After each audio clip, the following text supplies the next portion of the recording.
Hello and welcome back to my channel. मेरा नाम सुप्रिया है और आज की ये कहानी बहुत स्पेशल है। ये कहानी मेरे एक नोन फ्रेंड की ही है, जिसने अपनी लाइफ में लिटरली बहुत एंजॉय किया, बहुत ही ज़्यादा लाइफ को केयरफ्री तरीके से लिया और धीरे-धीरे उसके हाथों से वक़्त इस तरह से निकल गया कि वो कब एक ऐसे फ़ेज़ में चली गई जहाँ पर ज़िंदगी ने जैसे मानो उसका साथ ही छोड़ दिया हो और कैसे उसने अपनी ज़िंदगी को दोबारा से बनाया। बाय द एज जहाँ पर जो ड्रीम जॉब वो हमेशा से पाना चाहती थी, उस ड्रीम जॉब के फॉर्म के सामने लिख कर आ गया ओवर एज। और उसके बाद जाकर उसे रियलाइज हुआ कि उसने अपनी जिंदगी में कितनी सारी चीजों को टेकन फॉर ग्रांटेड ले रखा था और हर चीज कहीं ना कहीं लेड टू वन अनदर। और उसकी लाइफ अब एक ऐसे लूप होल में स्टक हो चुकी थी जहां से उसे बाहर का रास्ता नहीं दिख रहा था। सो अगर आप भी 31 के हैं, 32 के हैं या फिर 30+ हो चुके हैं और आपके मनपसंद एग्जाम जो आप देना चाहते थे या जो बनना चाहते थे उससे ओवर एज हो चुके हैं और नहीं पता कि लाइफ में आप कहाँ जाना है, क्या डायरेक्शन लेना है, तो ये कहानी आपके लिए है। So don't miss this story. Story को एंड तक देखिएगा बिकॉज ये न केवल आपको एक रियलाइजेशन फैक्टर देगी कि अगर आप स्टक हो तो स्टक सब होते हैं, उसे डरने की बात नहीं है। ये स्टोरी आपको बताएगी कि जब स्टक हो जाते हैं तो वहां से कैसे निकला जाता है। और ये स्टोरी आपकी जिंदगी में वो इंस्पिरेशन, वो होप लेकर के आएगी कि अगर आप इसे फॉलो कर लो तो आप भी अपनी जिंदगी में वो ही बदलाव ला सकते हो जो इस स्टोरी की प्रोटोगनिस्ट ने लिया है।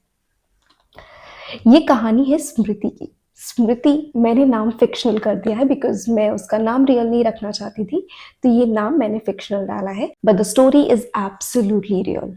सो बिना डिले किए हुए इस स्टोरी को स्टार्ट करते हैं। स्मृति जब 21 साल की थी तो उसने सिर्फ एक सपना देखा था, आरबीआई ग्रेड बी। ये उसकी जिंदगी का सबसे बेहतरीन सपना था। उसे लगता था कि ये जॉब उसके लिए ही बनी है। वो कॉमर्स स्ट्रीम की स्टूडेंट थी, कॉमर्स, बैंकिंग, ये सारी चीजें उसको बहुत इंटरेस्टिंग लगती थी। बट उसको रेगुलर बैंक्स में, एसबीआई, बैंक ऑफ इंडिया या आईबीपीएस या अदर बैंक्स में जाने का मन नहीं था। She wanted to go to the best bank and that was RBI and that too grade B. ये उसका ड्रीम था। उसने अपनी नोटबुक्स पर भी लिख रखा था that one day I will become an RBI officer. और सच ये था कि उस उम्र में वो सीरियस नहीं थी। 21 साल की उम्र में जस्ट कॉलेज उसका खत्म हुआ था।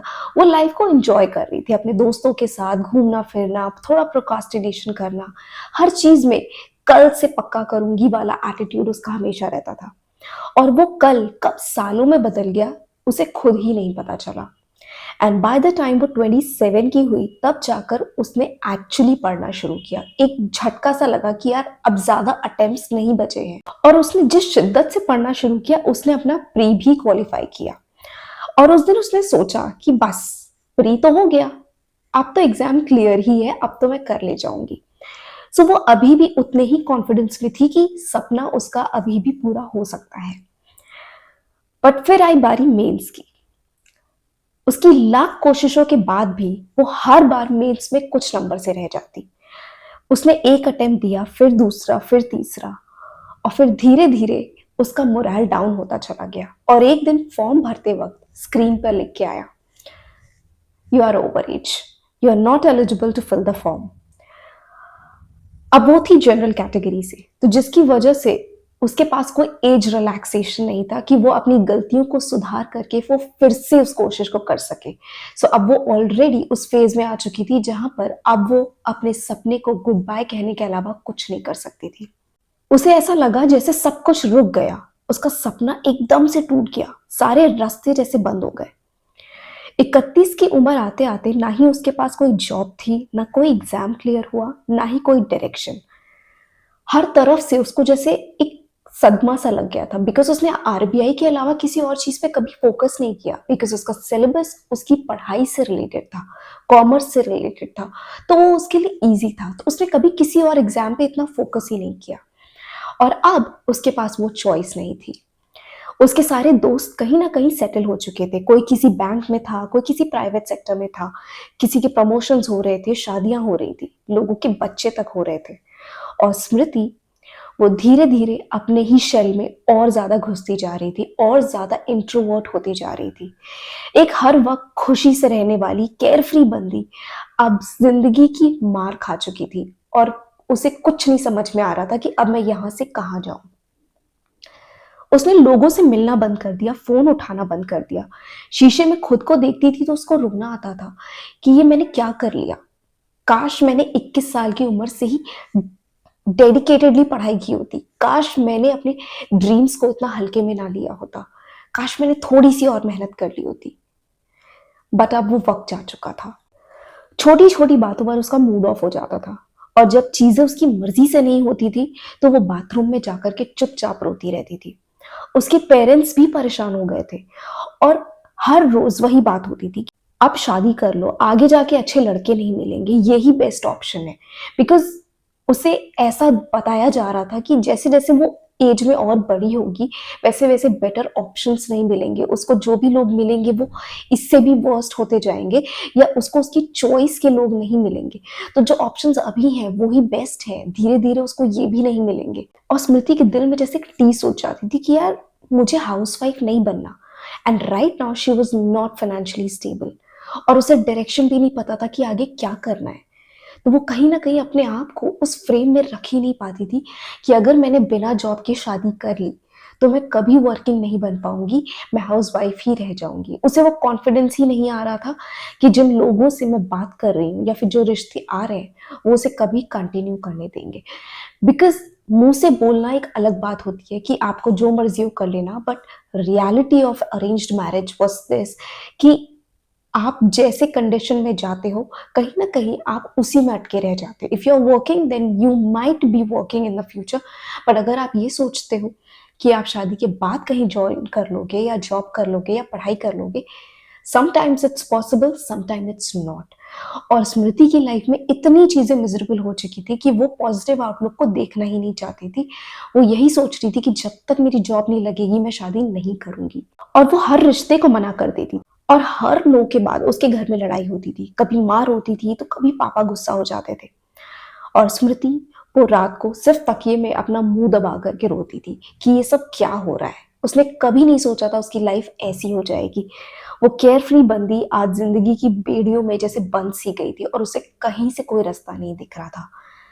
उसे नहीं समझ में आ रहा था कि क्या गलत, कहाँ वो गलत हो गई है। उसने क्या जिंदगी से बहुत ज्यादा डिमांड कर लिया है। उसकी हिम्मत जैसे टूटती जा रही थी। उसे नहीं समझ में आ रहा था कि वो क्या करे। ओवर थिंकिंग जैसे बंद ही नहीं हो रही थी। उसको रात में नींद आना बंद हो गया। वो इतना ज्यादा चीजों को लेकर के ओवर थिंक करने लगी थी कि धीरे धीरे उसकी हेल्थ, उसकी जो वाइब थी, उसके चेहरे का ग्लो, सब कुछ ढलता चला गया। एंड एक दिन उसको रियलाइज हुआ कि यार कहीं ना कहीं मुझे डिप्रेशन हो गया है। शी वॉज वेल अवेयर कि जो चीजें वो कर रही है, जिस तरह से वो महसूस कर रही है, it is not normal. And internet की एज में उसे कहीं ना कहीं थोड़ा ये आइडिया था कि इस समय somewhere she is facing depression. और उसे धीरे धीरे दिन भारी लगने लगे, हर चीज मुश्किल लगने लगी, फ्यूचर का सोचना भी उसे मुश्किल लगता था। और फिर पता नहीं कैसे, जैसे मानो ऊपर वाले की कोई कृपा थी या फिर कुछ ऐसा जिंदगी में चमत्कार हुआ that one day she decided कि मैं किसी साइकोलॉजिस्ट के पास जाऊंगी। उसने घर में किसी को नहीं बताया और वो चुपचाप से चली गई। साइकोलॉजिस्ट के पास जाने के बाद उस डॉक्टर ने उससे बात करी। उसने दिल खोल करके सब कुछ बताया। आंसू जैसे रुक ही नहीं रहे थे। हर एक चीज जैसे उसके दिल से एक बोझ उतर रहा था। कंटिन्यूअसली उसकी आंखों से आंसू बहते जा रहे थे। डॉक्टर ने उससे बात करके उसको ये क्लियरली बताया that dear you are going through depression and this is what depression feels like. And somewhere Smriti expect कर रही थी कि यही आंसर आएगा एंड दैट वाज इट। उस डॉक्टर ने उसे कुछ मेडिकेशंस प्रिस्क्राइब किए जो उसे रिलीफ देती। एंड स्मृति ने बिना कुछ सोचे समझे डॉक्टर की एडवाइस फॉलो करी और उन मेडिसिन को लेना शुरू कर दिया। और 3 से 4 महीने के अंदर उसको ऐसा फील होने लगा कि जो थेरेपी वो ले रही है, जो चीजें डॉक्टर्स को बताती हैं, जैसे थॉट डायरी मेंटेन करना, अपने फीलिंग्स को एक्सप्रेस करना, अपने फियर्स को जानना, ये सारी चीजें कहीं ना कहीं उसके अंदर के जो डर था, जो एक निराशा थी, उसको खत्म कर रही थी, ओवर थिंकिंग को शांत कर रही थी और उसका दिमाग धीरे धीरे शांत होने लगा। और वहीं से उसकी जिंदगी का सबसे इंपॉर्टेंट ट्रांसफॉर्मेशन शुरू हुआ। उसने एक दिन खुद से कहा, अब बस और नहीं, मैं अपनी लाइफ अब खुद बनाऊंगी, शादी भी अपनी मर्जी से करूंगी। अगर मुझे मेरी पसंद का लड़का नहीं मिला तो मैं सिंगल रहूंगी, मुझे कोई जरूरत नहीं है शादी की, पर मैं खुद को छोटा नहीं बनाऊंगी। मैं अपने सेल्फ कॉन्सेप्ट पे काम करूंगी, मैं खुद पे काम करूंगी। और उसने ये डिसीजन बहुत लाउडली सबको बता के नहीं किया, ना फैमिली में, ना उसने इंस्टाग्राम पे, ना अपने दोस्तों में, किसी से नहीं कहा। खुद के अंदर उसने ये डिसीजन लिया कि अब मैं सिर्फ खुद पे काम करूंगी। उसने अपने आप को अंदर से स्ट्रांग बनाना शुरू किया। उसने नए ऑप्शंस ढूंढना शुरू किया, इंटरनेट पे सर्च किया कि अब वो किन किन चीजों को कर सकती है। उसने अदर गवर्नमेंट एग्जाम्स देखे, उसने पीसीएस के एग्जाम्स देखे, स्टेट एग्जाम्स देखे, बट उनका सिलेबस देख करके वो कहीं ना कहीं डर गई। बिकॉज साइंस, पॉलिटी, ज्योग्राफी, ये सब कुछ बहुत अलग था और उसने ये सब कुछ कभी नहीं पढ़ा था, और वो ठहरी कॉमर्स की स्टूडेंट। फिर उसने कुछ टोटली अनएक्सपेक्टेड किया, जो ना उसने कभी एक्सपेक्ट किया था, ना उसके घर वालों ने। उसने 32 साल की उम्र में बीएड का कोर्स ज्वाइन किया।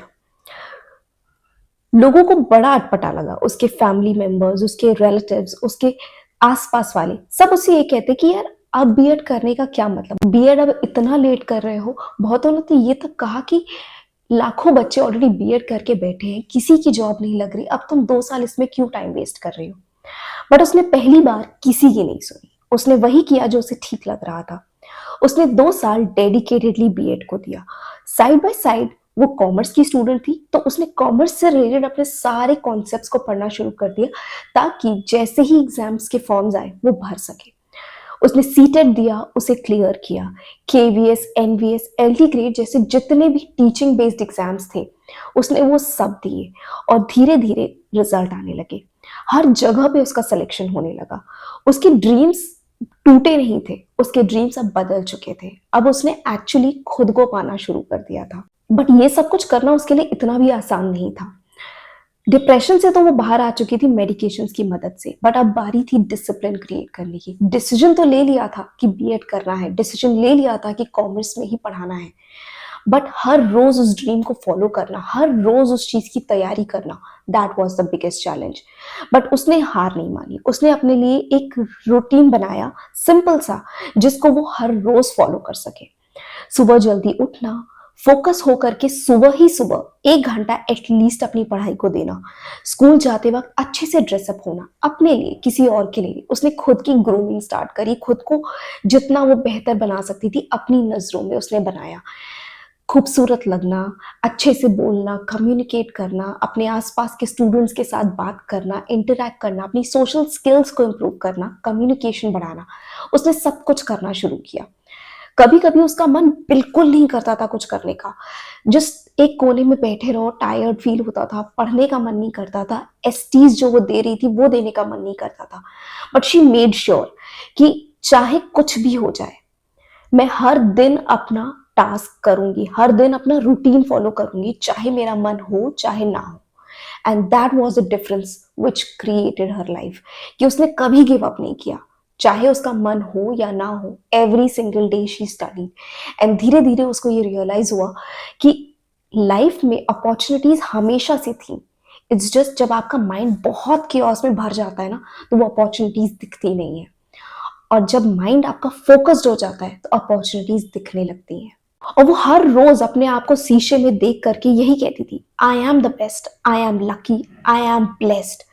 मेरे लिए जिंदगी में कुछ भी मुश्किल नहीं है, सब कुछ मेरे लिए प्लान्ड है। वो अपने आप को हर रोज, अपने सेल्फ कॉन्सेप्ट को इम्प्रूव करती थी, अपनी आइडेंटिटी को इम्प्रूव करती थी। वो फेलियर को या नेगेटिव थॉट्स को अपने ऊपर कभी हावी नहीं होने देती थी। उसने अपना रूटीन ही ऐसा बना लिया था कि नेगेटिविटी कहीं उसको छू ही ना सके।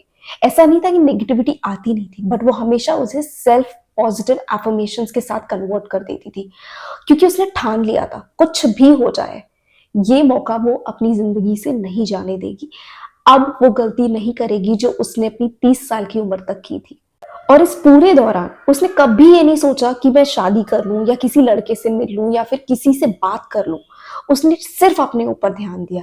कोई रिश्ता नहीं, कोई शादी नहीं, कोई थॉट नहीं जो उसको मैरिज की तरफ लेके जाता हो, सिर्फ और सिर्फ करियर। सुबह दोपहर शाम रात, जगते सोते खाते पीते सिर्फ करियर, और सिर्फ एक स्पेसिफिक करियर जो उसने चूज कर लिया था।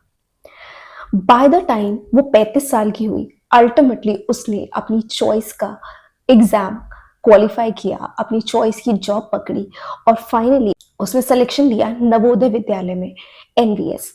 और गवर्नमेंट स्कूल में उसको न केवल जॉब मिली, रिस्पेक्ट मिली, बट साथ ही उसको एक नई आइडेंटिटी भी मिली। अब वो खुश थी अपने आप के साथ, अपनी आइडेंटिटी के साथ, जो उसने अपने आप को बना लिया था उसके साथ। और अपनी जिंदगी में वो इतना आगे बढ़ गई थी कि अब उसे किसी और चीज से कोई मतलब नहीं था। वो किसी चीज को स्पेसिफिकली ढूंढ नहीं रही थी, वो सिर्फ अपने आप को अभी भी एवरी सिंगल डे इम्प्रूव कर रही थी। उसने अपने रूटीन्स को छोड़ा नहीं, वो हर दिन कुछ करती थी ताकि वो अपने आप को इम्प्रूव कर सके। और एक दिन टीचर्स ने एक वीकेंड की ट्रिप प्लान करी कि लेट्स गो। नए टीचर्स, पुराने टीचर्स जो भी थे, एक वेकेशन के लिए छोटा सा एक ट्रिप प्लान किया और सब गए। और स्मृति भी बिना किसी एक्सपेक्टेशन के उनके साथ गई। और वहां पर उसकी मुलाकात अंकित से हुई। अंकित एक सॉफ्टवेयर इंजीनियर था, वो भी अपने दोस्तों के साथ वेकेशन पर आया था।